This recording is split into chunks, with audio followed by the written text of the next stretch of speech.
Did you know a Texas delivery driver's phone kept texting after he vanished? His name was Ethan Walker, age 27, working late nights for a food delivery app in Round Rock, Texas. On September 14, 2022, Ethan accepted what should have been his final order at 11:58 p.m. One burrito, one drink. Paid in cash. The delivery address was only 6 minutes away, tucked into a newly built housing development that barely showed up on GPS. Ethan texted his girlfriend, "Last order, then I'm done. Easy money." His dashcam recorded him pulling into the neighborhood at 12:06 a.m. The streetlights flickered. Half the houses were dark. No cars. No movement. The app marked the delivery as arrived, but Ethan never clicked completed. At 12:09 a.m., his phone sent a message to the customer. "I'm here." 3 minutes later, the same message sent again. Ethan's girlfriend tried calling. No answer, straight to voicemail. But his phone was still active. At 12:17 a.m., she received a text from Ethan's number. "Something's wrong." That was the last message anyone could confirm he actually sent. At 12:24 a.m., Ethan's phone texted again. "Door won't open." His girlfriend panicked and replied immediately, asking where he was. The response came back almost instantly. "Inside." That didn't make sense. Ethan never entered customers' homes. Ever. She called again. No answer. Then another text appeared. They said to wait. No punctuation. No emojis. No typos. Ethan always typed casually, joking even when stressed.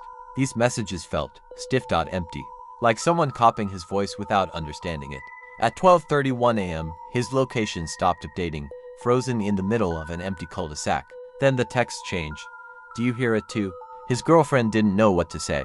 She typed back, "Hear what?" The reply came after a long pause. Knocking. Police arrived at the location just after 1:10 a.m. Ethan's car was parked perfectly at the curb. Engine cold. Doors unlocked. Food still sitting in the passenger seat, untouched, unspilled. No signs of a struggle. No footprints. No broken glass. His phone was not inside the car. Officers noted something strange. Every nearby house showed occupied on city records, yet not a single light turned on when police knocked. No one answered. While officers searched the area, Ethan's girlfriend received another message. "They don't like the lights." She showed the text to police. They tried calling the number from their own phones. No ringing. No voicemail. But the text kept coming. At 2:03 a.m., Ethan's phone finally rang. His girlfriend answered on speaker with police listening. What came through wasn't silence. It was breathing. Slow, wet, and even. Then a sound like fingers brushing across a microphone. A voice tried to speak, but it didn't sound like Ethan. It sounded like someone learning how. "Stay there." The call ended abruptly. Seconds later, a text appeared. "Sorry. Signal bad." Police requested phone records immediately. What they found made no sense. Ethan's phone was sending messages, but not using cellular data. It wasn't connecting to any nearby towers. It was routing through an unregistered local network that didn't officially exist. By morning, officers returned to the neighborhood with city planners. One address kept appearing in Ethan's delivery logs, Lot 17. The problem, Lot 17 was marked as empty land. No building permits. No construction records. No utility hookups. But Ethan's GPS, the delivery app, and his phone logs all showed him stopping directly in front of it. When officers walked the lot, they found flattened grass, like something heavy had been parked there recently.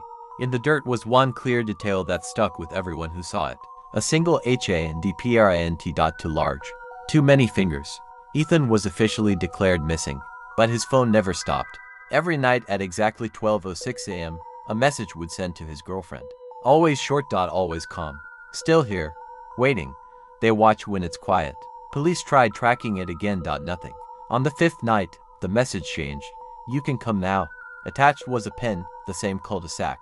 Police warned her not to respond. She did anyway. "Where are you?" The reply came slower this time. "Behind the door you didn't see." On the seventh night, Ethan's number sent one last voicemail. No breathing this time. Just knocking. 3 slow knocks. A pause. Then Ethan's voice, faint, distant, like it was coming through walls. "I did everything right," a second voice whispered over him. "You stayed." The voicemail cut off mid-sentence. The phone was never active again. Ethan Walker was never found. The neighborhood was later demolished due to zoning issues. Lot 17 no longer exists on any map, but delivery drivers in Round Rock still talk about an address that appears late at night, always cash, always close, always marked easy drop-off. Those who ignore it never hear anything. Those who accept it say their phones sometimes vibrate at 12:06 a.m., even when powered off. This happened in Texas. Where are you watching from? Comment your country and I'll tell you its darkest delivery legend.